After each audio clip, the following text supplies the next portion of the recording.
നമസ്തേ. രാമായണ വ്യാഖ്യാനത്തിൻ്റെ മറ്റൊരധ്യായത്തിലേക്ക് എല്ലാവർക്കും സ്വാഗതം. കഴിഞ്ഞ അധ്യായത്തിൽ നമ്മൾ ചർച്ച ചെയ്തത് ബാലി സുഗ്രീവന്മാർ തമ്മിൽ നടന്നിട്ടുള്ള യുദ്ധത്തെ പറ്റിയിട്ടാണ്. ശ്രീരാമചന്ദ്രസ്വാമി നൽകിയിട്ടുള്ള മനോഹരമായിട്ടുള്ളൊരു പുഷ്പമാല്യം അത് ധരിച്ചിട്ടാണ് സുഗ്രീവൻ യുദ്ധത്തിന് വരുന്നത്. ബാലിയുടെ കഴുത്തിലാണെങ്കിൽ പിതാവായിട്ടുള്ള ഇന്ദ്രൻ കൊടുത്തിട്ടുള്ള മനോഹരമായിട്ടുള്ള മാല്യമാണുള്ളത്. അങ്ങനെ രണ്ടുപേരെയും തിരിച്ചറിയാനുള്ള പാകത്തിന് അടയാളങ്ങൾ ഇരുവർക്കുമുണ്ട്. അതിഘോരമായിട്ടുള്ള യുദ്ധമാണ് രണ്ടുപേരും തമ്മിൽ നടക്കുന്നത്. രണ്ട് ശൈലങ്ങൾ തമ്മിൽ ഏറ്റുമുട്ടുന്നതുമാതിരി, രണ്ട് സമുദ്രങ്ങൾ തമ്മിൽ ഏറ്റുമുട്ടുന്നതുമാതിരി അത്രയ്ക്ക് ഘോരമായിട്ടുള്ള യുദ്ധം രണ്ടുപേരും തമ്മിൽ നടന്നു. അവസാനം ശ്രീരാമചന്ദ്രസ്വാമി ബാലിയെ വധിക്കുകയാണ്. ബാലിയുടെ ഈ മരണത്തിന് കാരണം അയാളുടെ അധാർമികമായിട്ടുള്ള പ്രവൃത്തിയാണ്.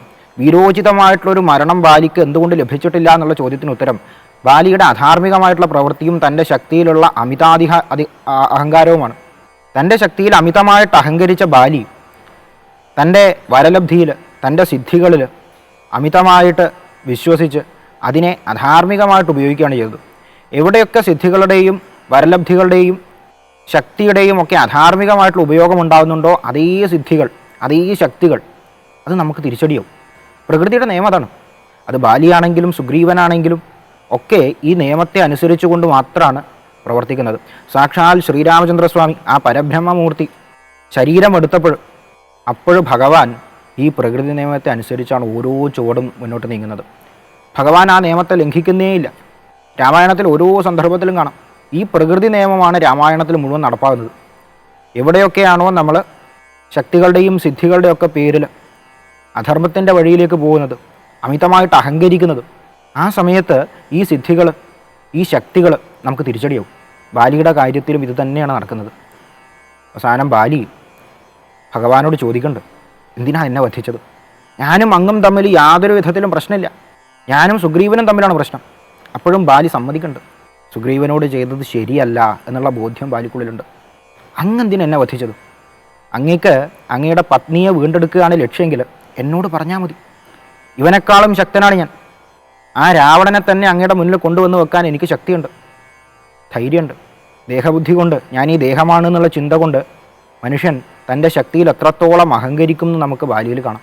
ഉറപ്പില്ലാത്ത അതീവ ചഞ്ചലമായിട്ടുള്ള മനസ്സിൻ്റെ പ്രതീകമാണ് ബാലി. അങ്ങനെയുള്ള മനസ്സിന് ശക്തികളും സിദ്ധികളും കൂടി കിട്ടിക്കഴിഞ്ഞാൽ അതെപ്രകാരമാണോ കൂടുതൽ അസ്ഥിരമാവുന്നത് അതേ പ്രകാരമാണ് ബാലിയുടെ ജീവിതം. മനസ്സാണ് ബാലി, അടങ്ങാത്ത മനസ്സ്. ആ മനസ്സിന് സിദ്ധികളും ശക്തികളും വരുമ്പോൾ എന്ത് സംഭവിക്കും നമുക്ക് ബാലിയിൽ കാണാം. ആദ്യം മനസ്സിനെ അടക്കുകയാണ് വേണ്ടത്. മനസ്സിനെ ശക്തമാക്കുക, സ്ഥിരമാക്കുക, അചഞ്ചലമാക്കുക. അതിനാണ് ഭഗവാനിലുള്ള ഭക്തി വേണം എന്ന് രാമായണം നമ്മളോട് പറഞ്ഞ് പഠിപ്പിക്കുന്നത്. അപ്പോൾ ഭഗവാൻ പറഞ്ഞു, ഞാൻ അധർമ്മത്തെ നശിപ്പിക്കാൻ വേണ്ടിയിട്ട്, ധർമ്മത്തെ നടത്തുവാൻ വേണ്ടിയിട്ടാണ് ഈ ജന്മം എടുത്തിട്ടുള്ളത്. ശാപബാണങ്ങളും ധരിച്ചിട്ട് ഞാൻ ഭൂമിയിൽ നടക്കുന്നുണ്ടെങ്കിൽ അതിൻ്റെ ലക്ഷ്യം ഒന്ന് മാത്രമാണ്, ധർമ്മത്തെ നടത്തുക, ധർമ്മത്തെ പരിരക്ഷിക്കുക. നീ അധർമ്മം ചെയ്തവനാണ്, അതും മഹാപാപം. കേവലമായിട്ട് അതിനെ അധർമ്മം എന്നൊറ്റ വാക്കുകൊണ്ട് നിർവചിക്കാൻ പറ്റില്ല. മഹാപാപമാണ് ബാലി ചെയ്തത്. പാപികളിൽ വെച്ച് മഹാപാപിയാണ്. കാരണം ഭഗവാൻ പറയുന്നുണ്ട്, 5 പേര്: പുത്രി, ഭഗിനി, സഹോദര ഭാര്യ, പുത്രകളത്രം, മാതാവ്. ഈ 5 പേര് ഒരുപോലെയാണ്. ഇപ്പോൾ സഹോദരൻ്റെ ഭാര്യ മാതാവിന് സമയമാണ്. ആ ബന്ധത്തെ ലംഘിച്ചുകൊണ്ട് സുഗ്രീവൻ്റെ പത്നിയായിട്ടുള്ള രുമയെ ബലാത്കാരമായിട്ട് പിടിച്ചു വെച്ചതാണ് ബാലി ചെയ്തിട്ടുള്ള പാപം. ഈ മഹാപാപിയായിട്ടുള്ള നിന്നെ വധിക്കുക എന്നുള്ളത് രാജാവിൻ്റെ ധർമ്മമാണ്. നിൻ്റെ പ്രവൃത്തികൾ കൊണ്ട് തന്നെയാണ്, നിൻ്റെ കർമ്മബന്ധം കൊണ്ട് തന്നെയാണ്, കർമ്മപാശം കൊണ്ട് നീ ബന്ധിതനായതുകൊണ്ടാണ് നിനക്ക് ഇങ്ങനെ ഒരു മരണം കിട്ടിയത്. ചെയ്യുന്ന എല്ലാ കർമ്മങ്ങളും ഈ ശരീരത്തിലിരിക്കുമ്പോൾ നമ്മൾ അനുഭവിച്ച് തീർത്തേ പറ്റൂ. എന്നിട്ടും ശേഷിക്കുന്നത് അനുഭവിക്കാൻ വേണ്ടിയിട്ട് അടുത്ത ശരീരം എടുക്കുക. അഹങ്കാരത്തോടെ ഞാൻ ഈ ശരീരമാണ് എന്നുള്ള ബോധത്തിൽ ചെയ്യുന്ന എല്ലാ കർമ്മങ്ങളും, അതൊക്കെ അത് നല്ലതായാലും മോശമാണെങ്കിലും ഒക്കെ പാശമായിട്ട് നമ്മുടെ കൂടെ തന്നെ ഉണ്ടാവും. ആത്മബോധമില്ലാതെ ഞാൻ ഈ ആത്മാവാണ്, ഈ ശരീരമല്ല ഞാൻ എന്നുള്ള ബോധത്തെ പ്രാപിക്കാതെ ചെയ്യുന്ന കർമ്മങ്ങളൊക്കെ നമ്മൾ അനുഭവിക്കേണ്ടത് തന്നെ വരും. അത് അനുഭവിക്കാൻ വേണ്ടിയിട്ട് അടുത്ത ജന്മങ്ങൾ എടുത്ത് ഈ ജനന മരണങ്ങളുടെ സാഗരത്തിൽ പൊട്ട് ഉഴലുകയാണ് മനുഷ്യൻ. അവസാനം ബാലിക്ക് തൻ്റെ തെറ്റ് മനസ്സിലായി. എന്നിട്ട് ഭഗവാനോട് ഈ അസ്ത്രം ഒന്ന് അങ്ങ് ഊരി തരണം എന്ന് പറഞ്ഞു. അതികഠിനമായിട്ടുള്ള ഈ വേദന സഹിക്കാൻ വയ്യ, അതുകൊണ്ട് അങ്ങിത് ഊരിയിട്ട് എനിക്ക് മോക്ഷത്തെ തരണം. ബാലിയുടെ മരണവാർത്ത അറിഞ്ഞിട്ട് താര അതീവ ദുഃഖിതയായിട്ട് വന്നിട്ട് കരയാണ്. ബാലിയുടെ കാൽക്കൽ വന്ന് വീണ് നെഞ്ചത്തടിച്ച് കരയാണ്. എന്നിട്ട് പറഞ്ഞു, ഭഗവാനെ, അങ്ങ് ഇദ്ദേഹത്തെ കൊന്നതുമാതിരി എന്നെയും കൊല്ലുക, അതെങ്കിലും ചെയ്തു തരാം. സുഗ്രീവൻ രാജ്യഭാരം അനുഭവിക്കുക, സുഖങ്ങളൊക്കെ അനുഭവിച്ചിട്ട് ഇവിടെ കഴിയുക രൂമയോട് കൂടിയിട്ട് എന്ന് പറഞ്ഞു.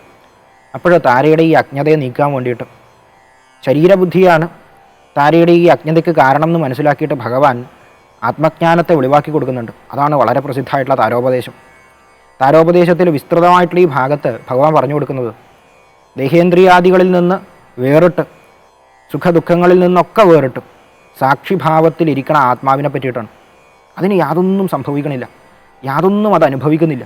എന്നാൽ മനസ്സിൻ്റെ ക്രീഡ കൊണ്ട് മായാബന്ധത്തിൽ പെട്ടിട്ടുള്ള മനുഷ്യൻ ഇതൊക്കെ അനുഭവിക്കുന്നത് ആത്മാവാണ് തെറ്റിദ്ധരിക്കും. ഭഗവാൻ പറയുന്ന മനോഹരമായിട്ടുള്ളൊരു ഉപമയുണ്ട് താരയോട്. എപ്രകാരമാണോ രത്നത്തിൽ ചോരക്കറ പറ്റിക്കഴിഞ്ഞാൽ ആ നിറം, ചോരയുടെ നിറം രത്നത്തിനും ഭവിക്കുന്നത്, അതേമാതിരിയാണ് ആത്മാവിൻ്റെ കാര്യം. യഥാർത്ഥത്തിൽ രത്നത്തിൻ്റെ നിറം മാറുന്നില്ല. ആ ചോരക്കറ പുരളുന്നത് കൊണ്ട് നമ്മൾ തെറ്റിദ്ധരിക്കുകയാണ് രത്നത്തിന് ചുവപ്പ് നിറായി. അതേമാതിരി മനസ്സിൻ്റെ ഈ ക്രീഡ, മായയുടെ ഈ ബന്ധം, ഇതൊക്കെ നിമിത്തം മനുഷ്യൻ തെറ്റിദ്ധരിക്കുകയാണ് ആത്മാവ് ഇതൊക്കെ അനുഭവിക്കുന്നുണ്ട്, കർമ്മങ്ങൾ ചെയ്യുന്നുണ്ട്. ഇതൊന്നും ചെയ്യാതെ സാക്ഷിഭാവത്തിൽ പരമസ്വാതന്ത്ര്യത്തെ, പരമാനന്ദത്തെ അനുഭവിച്ചിരിക്കുന്ന ആത്മസ്വരൂപത്തിന് ഒരു രൂപമുണ്ടെങ്കിലും അതാണ് ശ്രീരാമചന്ദ്രസ്വാമി. ആ രൂപത്തെ സാഷ്ടാംഗം നമസ്കരിച്ചുകൊണ്ട്, താരയുടെ ഭഗവത് ഭക്തിയെ നമസ്കരിച്ചുകൊണ്ട് ഇന്നത്തെ അധ്യായം നമുക്ക് അവസാനിപ്പിക്കാം.